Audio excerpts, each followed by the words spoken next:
TVN 내신 뉴스입니다. 한국교통안전공단이 최근 6년간 발생한 전기차 화재를 조사한 결과 주차나 충전 중에 불이 난 경우가 가장 많았습니다. 공단에 따르면 2018년부터 지난해까지 발생한 전기차 화재 사고는 156건으로 주차나 충전 중에 불이 난 경우가 103건으로 가장 많았고 주행 중 불이 난 경우는 32건, 충돌 사고 후 불이 난 경우는 21건이었습니다. 부품별로는 배터리에서 불이 시작된 경우가 85건으로 가장 많았고 차량 기타 장치 39건, 외부 요인이나 원인을 알 수 없는 경우는 32건이었습니다. 대구경찰청은 다중 인파운집 등에 따른 비상 상황을 효과적으로 관리하기 위해 미래치안구현 전담팀을 운영합니다. 대구경찰청에 따르면 전담팀은 실종자와 재난 현장 수색, 교통관리, 범죄 예방 순찰 등의 업무에 드론 기술 등을 활용할 수 있는 치안 방안을 마련해 나갈 계획입니다. 이를 위해 대구경찰청은 어제 대구 라이온즈 파크에서 다중 인파운집 상황에 대비한 합동 드론 순찰 시험 비행도 실시했습니다. 경찰청은 자율주행차 시험 운전자에게 교통안전교육을 의무화하는 개정 도로교통법을 오늘부터 시행합니다. 교육은 한국도로교통공단 주관으로 3시간 동안 온라인으로 진행되며 자율주행차 관련 법령과 주의사항, 운행지식 등으로 구성됩니다. 그동안 자율주행차는 시범 운행지구에서 일부 운행이 가능했지만 시험 운전자를 대상으로 한 교통안전 관련 의무 교육이 없다는 지적이 제기되어 왔습니다.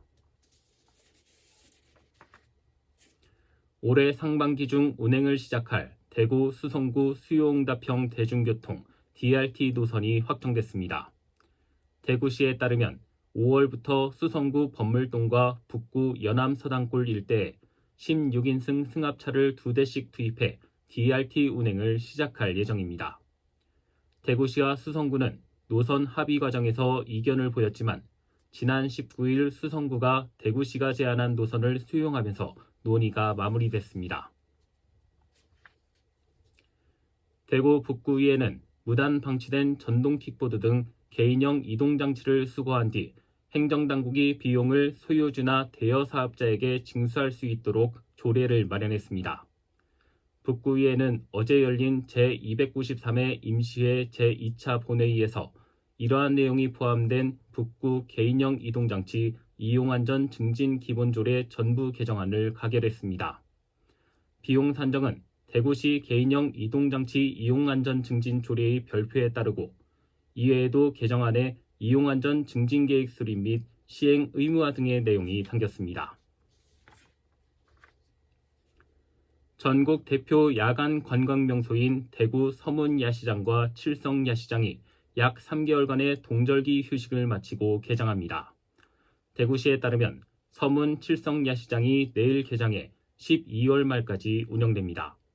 시는 방문객을 위해 다양한 메뉴를 준비하고 대대적인 환경정비를 시행해 기획 이벤트도 확대 추진할 예정입니다. 대구지방법원은 교차로에서 진로나 차로 변경하는 차량을 들이받은 뒤 보험금을 타낸 25살 A씨에게 징역 2년을 선고했습니다. 범행에 가담한 12명에게는 징역 1년에 집행유예 2년을, 또 다른 공범 2명에게는 징역 4개월과 징역 6개월을 각각 선고했습니다. 이들은 2020년 2월 대구 달서구 상인고가 아래에서 차로 변경 중이던 승용차를 들이받는 등 사고가 우연히 발생한 것처럼 꾸며 보험회사에 사고를 접수해 보험금을 받거나 다른 사람에게 보험금을 받도록 한 혐의를 받고 있습니다.